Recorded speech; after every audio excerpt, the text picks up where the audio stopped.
आएगा तुम देख लेना अपने हिसाब से। हम तो कहेंगे सनातन सुरक्षा हम सबके जिम्मेदारी है, हमको करना चाहिए, राधे राधे बोलना पड़ेगा। आइए, कल आप लोगों ने सुना भगवान श्री कृष्ण ने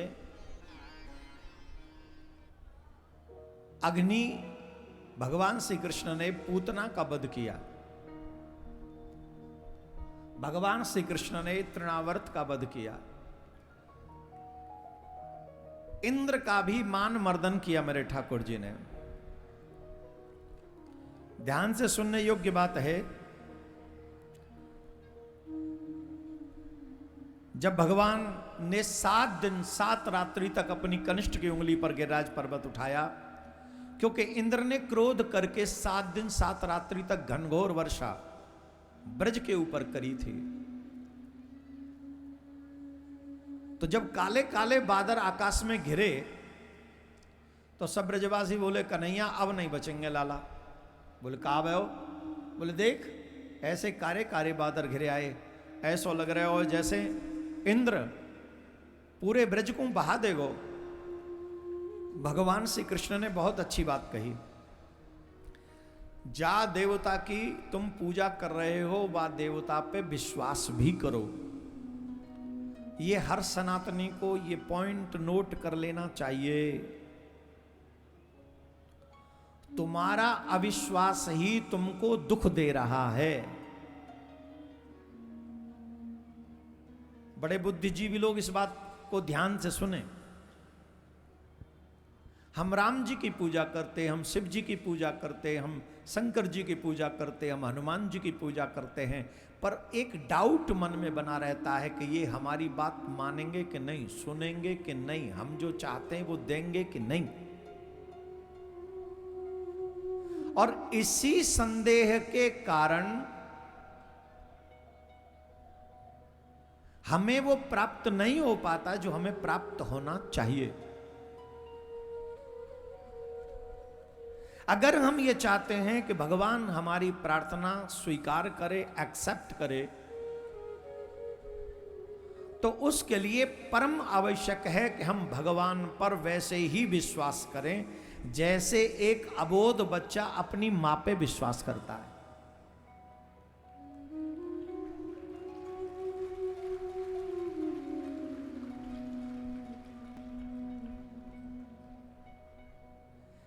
Make your faith, God will make you happy. मैंने कहा एक अबोध बच्चा जैसे अपनी मां पर विश्वास करता है, वैसे ही हमें भगवान पर विश्वास करना चाहिए। अब अबोध बच्चा कितना विश्वास करता है अपनी मां पर? सामने से सांप आ जाए या सामने से सिंह आ जाए तो बच्चा सबसे पहले अपने आप को सुरक्षित कहां समझेगा? वो सीधा दौड़कर अपनी मां की गोद में छिप जाएगा।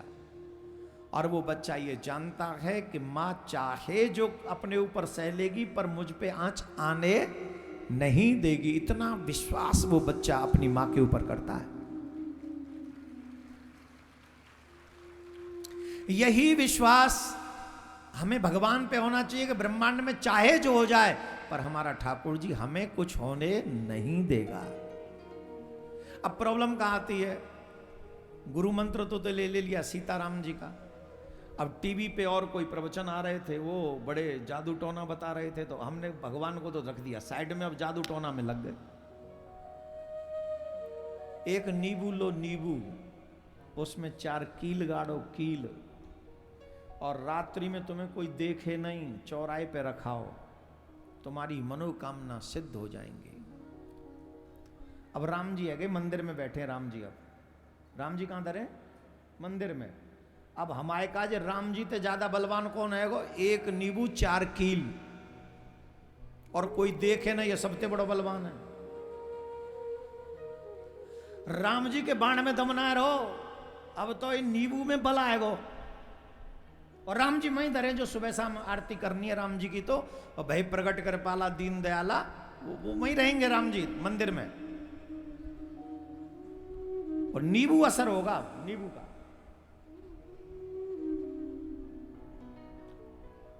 अब बताइए ईमानदारी से, अकेले में चिंतन करिए, क्या हम इस लायक हैं भी कि भगवान हमें मिल सके या हमारी सुन सके? अरे भगवान से ज्यादा विश्वास तो तुम्हें नींबू पे है, कहां से भगवान मिलेगा? हनुमान जी महाराज से सीखिए। हनुमान जी महाराज को सीता मैया ने मोतियों की माला दी थी, तो हनुमान जी उस मोती को काट काट के देख रहे हैं। सीता मैया ने पूछा क्या कर रहे हो? बोले मैं इसमें भगवान श्री राम का दर्शन कर रहा हूं, कहीं मिल जाए तो रख लूं। तो सभा में हनुमान जी से पूछा, अरे तुम्हारे शरीर में भी भगवान है क्या? बोले हाँ है, मेरे रग रग में भगवान है। बोले हम कैसे मान ले? बोले तुम मानो न मानो मेरे यहाँ है। बोले हमें भी दिखाओ तो माने। तब हनुमान जी ने सीना चीर के दिखा दिया, देखो मेरे हृदय में सीताराम विराजमान। एक भरोसो एक बल एक आस विश्वास, तुलसी ऐसे जनन को राम करें निज दास। अंग्रेजी में एक शब्द है ब्लाइंड फेथ। अगर भगवान से कुछ पाना चाहते हो तो अंधा विश्वास करो भगवान पे। जब तुम भगवान पे विश्वास करोगे, इस संसार में कोई भी असंभव वस्तु नहीं है जो भगवान तुमको दे ना सके। Everything is possible, everything. भगवान श्याम सुंदर ने भी यही कहा कि तुमने चाहे भगवान की पूजा करिए, गिरिराज की पूजा करिए, वहां पे विश्वास ना है, वही प्रार्थना करो। सब ब्रजवासी गिरिराज महाराज के पास में गए और गिरिराज महाराज से प्रार्थना करी। कन्हैया ने कनिष्ठ की उंगली पे गिरिराज पर्वत उठाया। 7 दिन 7 रात्रि तक घनघोर वर्षा भई और कन्हैया अपनी कनिष्ठ की उंगली पे गिरिराज पर्वत उठा के खड़े रहे। इंद्र अपने गुरुदेव के पास में गए, बोले महाराज बात समझ में नहीं आ रही है, हुआ क्या? तब गुरुदेव ने समझाया, देखो जब भी कोई बात समझ में ना, इसीलिए गुरु का होना जरूरी है। आध्यात्मिक जीवन में, सांसारिक जीवन में जब भी कोई बात समझ में ना आए, अपनी बुद्धि काम ना आए, तब गुरुदेव के पास जाकर बैठना चाहिए और अपना दुखड़ा रोना चाहिए कि अब बताइए मैं क्या करूं, और फिर जो गुरु जी बताएं वही करना चाहिए। संग का समाधान होगा, कष्ट का निवारण होगा, इसमें संशय नहीं। संशय करोगे तो कोई गारंटी नहीं। स्वयं इंद्र भी जब गुरु बृहस्पति के पास में गए तो बोले प्रभु मैं क्या करूं? तो बोले चिंता मत करो, वो भगवान है, भक्त वत्सल है, दीन बंधु है, उनकी शरण में चले जाओ, वो तुम्हें क्षमा कर देंगे। 7 दिन जिनके कारण कनिष्ठ की उंगली पे कन्हैया गिरिराज पर्वत उठा के खड़े रहे, वही इंद्र जब भगवान के पास में पहुंचे, नमस्तोभ्यम भगवते पुरुषाय महात्मने वासुदेवाय कृष्णाय सात्वतां पतये नमः। त्राहिमाम त्राहिमाम त्राहिमाम। हे प्रभु हमें क्षमा कर दो, हे प्रभु हमें क्षमा कर दो।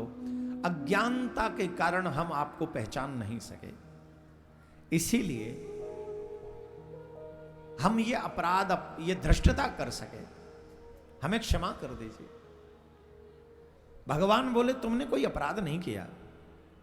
देखो ठाकुर जी से ज्यादा दयालु कोई नहीं।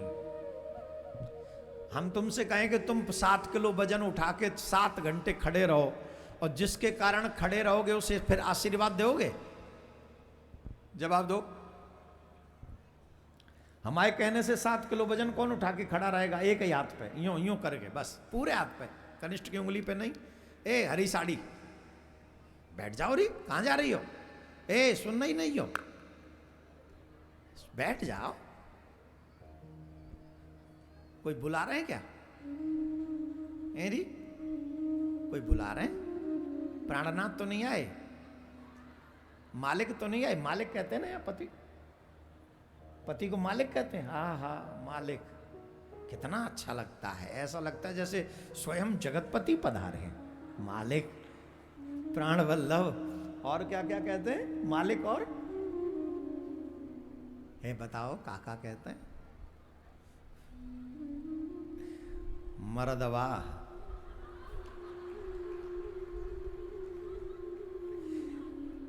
राधे राधे बोलना पड़ेगा, जोर से बोलना पड़ेगा। अभी हमको गाली दे रही होगी मन ही मन में, अच्छे कथा सुनने आए, अरे जा देख ले अपने, अगर मालिक आए हो तो कोई बात नहीं, हम तो तुम्हारे बिना भी कथा कर लेंगे। राधे राधे बोलना पड़ेगा, जोर से बोलना पड़ेगा। कहां थे हम? भगवान जिसके कारण तुम्हें 7 किलो वजन उठा के 7 घंटे खड़ा होना पड़े, सच्ची बताओ उससे हंस के बात कर पाओगे? बोलो, नहीं कर पाओगे ना। ठाकुर जी मुस्कुरा के कह रहे हैं तुमने कोई अपराध नहीं किया, ये तुम्हारा अपराध नहीं है, ये तुम्हारी सेवा है, तुमने सेवा करी है। ये जो ब्रजवासी है ना, वो भोग जिमामते गए, ले पूड़ी खाओ, लो पुआ खाओ, लड्डू खाओ, रसमलाई खाओ, रबड़ी खाओ, खीर खाओ, कड़ी भात खाओ, ये खाओ वो खाओ। इतने ब्रजवासी सब जिमामते गए, जिमामते गए, जिमामते गए, काऊ ने एक बूंद जल नहीं पिवायो, एक बूंद। अगर तुम इतनी जल वृष्टि नहीं करते तो मैं प्यासो रह जाता। इनने भोग लगा के मेरी सेवा करी है और तुमने मोकू जल पिवा के मेरी सेवा करी है, तुमने बड़ो अच्छा करो है। अपराध नहीं, सेवा है।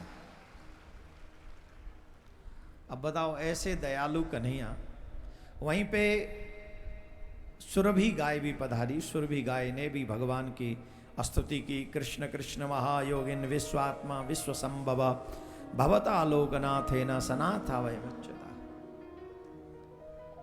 हे नाथ, हम आपको बार बार नमन करते हैं। पूरे विश्व के रचयिता एकमात्र आप ही हैं। पूरे विश्व के इंद्र तो चाहे इंद्र बने रहें, हमारे इंद्र तो आप ही हैं। सुरभि माता ने, गौ माता ने, कामधेनु मां ने एक नाम दिया भगवान श्री कृष्ण को इस समय, और वो नाम है गोविंद। क्या नाम दिया? जोर से बोलो। और इस गोविंद नाम का कितना महात्म है आप सोच नहीं सकते।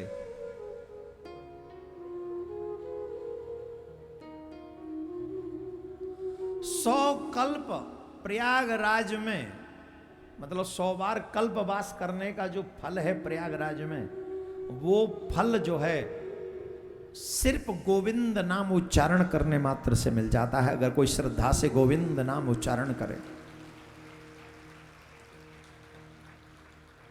वही फल सहज में प्राप्त होता, क्योंकि नाम गौ माता ने दिया है और गौ माता भगवान श्री कृष्ण को बहुत प्रिय हैं, बहुत प्रिय है। आप सबको भी बार बार अपने मुख से गोविंद नाम का उच्चारण करना चाहिए, बार बार। श्री कृष्ण गोविंद हरे मुरारी, हे नाथ नारायण वासुदेव, हरे मुरारी, हे नाथ नारायण वासुदेवा। बार बार गोविंद नाम का उच्चारण। इसीलिए हम लोग कहते हैं बार बार गौ की सेवा करो। हम सबके आराध्य श्री कृष्ण और कृष्ण की आराध्या गौ माता। और सनातनी परंपरा बड़ी सुंदर है। पहली रोटी गाय को और आखिरी रोटी श्वान को। आज का मानव बहुत स्वार्थी हो गया है, सिर्फ अपने लिए कमा रहा है, दीन की सेवा नहीं करना चाहता, धर्म की रक्षा नहीं करना चाहता, गौ माता की सेवा नहीं करना चाहता। एक व्यक्ति हमको मिले थे अन्य धर्म के, उन्होंने कहा महाराज आप लोग कहते हो कि गौ की हत्या ये लोग करते हैं, ये समुदाय करते हैं, ये समुदाय करते हैं, जरा आप अपने समुदाय से पूछो तो सही कि उस गौ को मां कहने वाले लोग बेचने वाला कौन है? प्रश्न सुनना उसका। आप कहते हो कि गौ हत्या बंद होनी चाहिए और आप गौ को मां कहते हो। दूध न देने पर उस गाय को छोड़ता कौन है? जानते हुए भी कि ये कसाई है, उस गौ को बेचता कौन है? आप कहते हो वो मां है। तो क्या वो हिंदू अच्छा है जो अपनी मां को ही कटने के लिए बेच दे? उसे हिंदू कहलाने का अधिकार है क्या?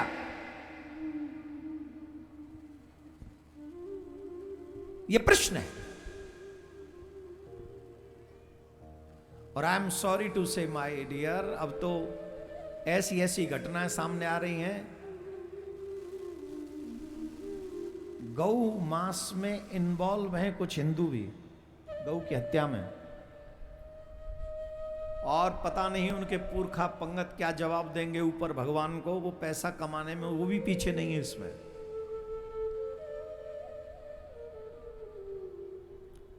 व्यक्ति अपने जमीर को नहीं, सब कुछ मार के बैठा हुआ सिर्फ पैसे के लिए। धर्म और देश तो कहीं रहा ही नहीं। वो पैसा मिल जाए कुछ भी बिचवा लो। नैतिकता नैतिकता कुछ नहीं, सब बेकार। सिर्फ एक ही नैतिकता, हाउ टू अर्न मनी, पैसा कैसे कमाया जाए वो बताओ हमें। ये ठीक नहीं है, ये बिल्कुल भी ठीक नहीं है। अगर व्यक्ति इतना स्वार्थी हो जाएगा तो आने वाले समय में निश्चित तौर पर महामारी फैलेगी, बीमारी फैलेगी और स्वार्थ सबसे बड़ी बीमारी बन के उभरेगा। एक नगर में एक सेठ जी रहा करते थे, धनवान थे, धन से सेवा किया करते थे। आवश्यकता जहां जहां पड़ती थी, कभी ये बना दिया, कभी वो बना दिया, कभी ये सब सिस्टम करते थे। सब दिन होत न एक समान, सभी दिन बराबर नहीं होते हैं। अप एंड डाउन लगा ही रहता है, कभी अप एंड कभी अप कभी डाउन। अचानक से ऐसा समय आया कि सेठ जी के घर में गरीबी आ गई और उस गरीबी के कारण वहां थोड़ी सी परेशानी उनके घर में बढ़ी।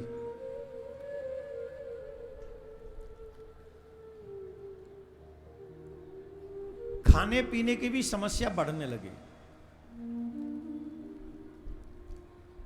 और जब खाने पीने की समस्या बढ़ने लगी तो एक दिन जिस राज्य में सेठ जी रहा करते थे, उस राज्य के राजा ने एक बात कही, कोई भी अपना सत्कर्म हमको दे दे, उसके बदले में जो जो चीज वो मांगेगा हम उसे दे देंगे। जो जो मांगेगा हम उसे दे देंगे। तो सेठानी ने कहा, राजा के पास ही चले जाइए और अपने कुछ सत्कर्म उनको दे दीजिए। ठीक है, हम चले जाएंगे, सेठ जी ने कहा।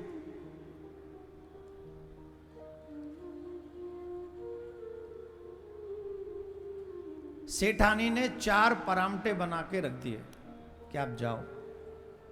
4 पराठे बना दिए। सेठ जी 4 पराठे लेके चल दिए। वो 4 पराठे लेके जा रहे थे।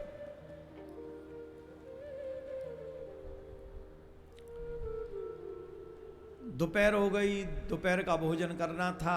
मार्ग में जा रहे थे तो एक सुंदर सा तालाब दिखाई पड़ा। उस तालाब के पास में जाके वो बैठ गए।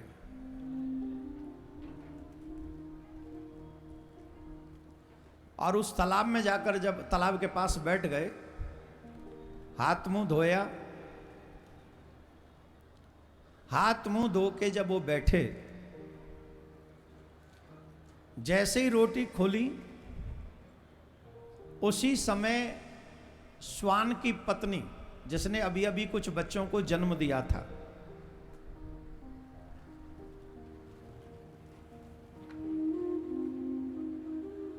अभी अभी उसने कुछ बच्चों को जन्म दिया था और उसे बड़ी जोर से भूख लग रही थी।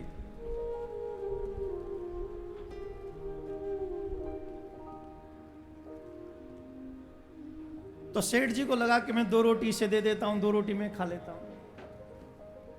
2 रोटी से दे दूं। तो सेठ जी ने 2 रोटी उसे दे दी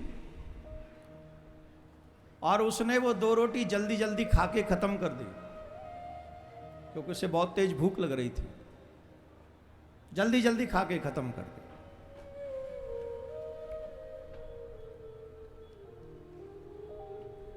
सेठ जी को लगा कि इसकी भूख अभी, और फिर वो दोनों रोटी खा के सेठ जी को फिर देखने लगी। सेठ जी को लगा कि अभी इसकी भूख तृप्त नहीं हुई और अभी अभी इसके कई बच्चे हैं, इस बेचारी को भूख लग रही होगी। मैं क्या करूं? मैं तो चलो शाम को खा लूंगा, नहीं तो कल खा लूंगा। उसने दोनों रोटी भी उसको और दे दी, बची हुई दोनों रोटी उसको दे दी। खुद भूखा रहकर जल पीकर सेठ राजा के यहां चला गया, चारों रोटी श्वान को खिला दी।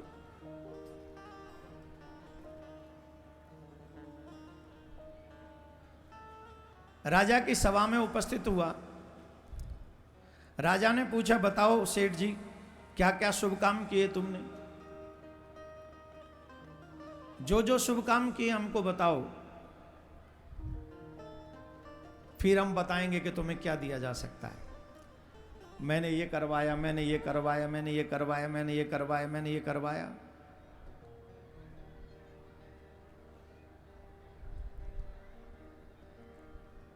राजा ने कहा, आपने जितने भी ये शुभ कर्म गिनवाए हैं, इनमें से एक भी कर्म ऐसा नहीं है जिसके फलस्वरूप मैं तुम्हें कुछ दे सकूं।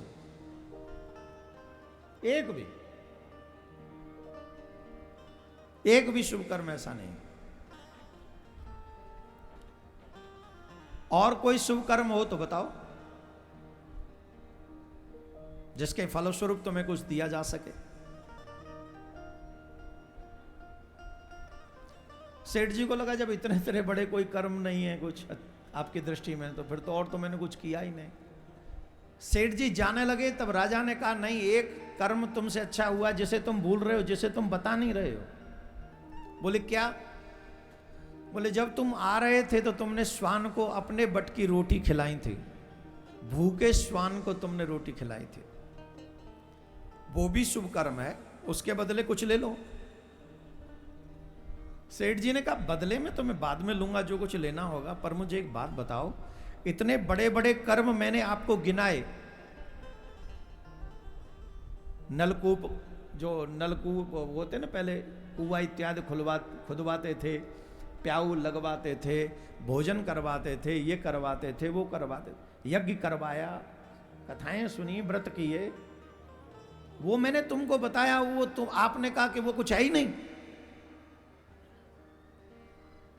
वो क्यों नहीं है सत्कर्म, हमें ये बताइए। तो राजा ने बहुत अच्छी बात कही, जिन सत्कर्मों को करने के बाद आप मैं कह के दुनिया को बताते हो, उनका पुण्य तो वैसे ही नष्ट हो जाता है। आपने कोई सत्कर्म किया और आपने मैं कह के वो 10 जगह गा दिए, तो वो तो वैसे ही नष्ट हो गए। लेकिन कल तुमने श्वान को रोटी खिलाई और आज भूल गए और तुमने अभी तक किसी को बताया नहीं, वो गुप्त पुण्य है और उस गुप्त पुण्य का बहुत प्रभाव है, इसलिए वो अभी तक बना हुआ है। और उसका ये प्रभाव है कि मैं पूरा राज्य भी दे दूं तो भी बराबरी नहीं कर सकता उस पुण्य की, कि गुप्त है।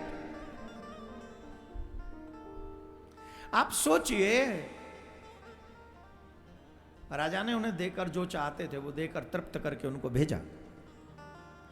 आप ये सोचिए कि हम एक छोटा सा भी काम करते हैं तो दुनिया में जाके ढिढोरा पीट देते हैं,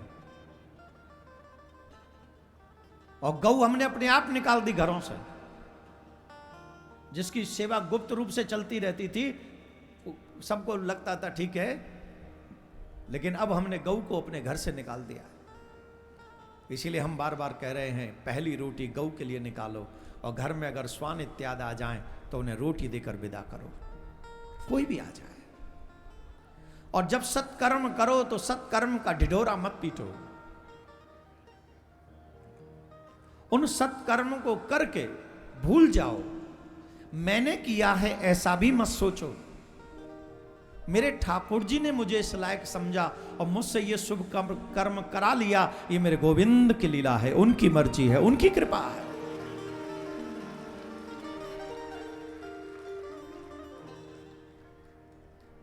मेरा आपकी कृपा से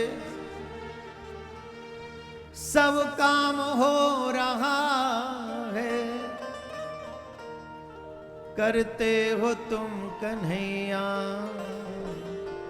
मेरा नाम हो रहा है।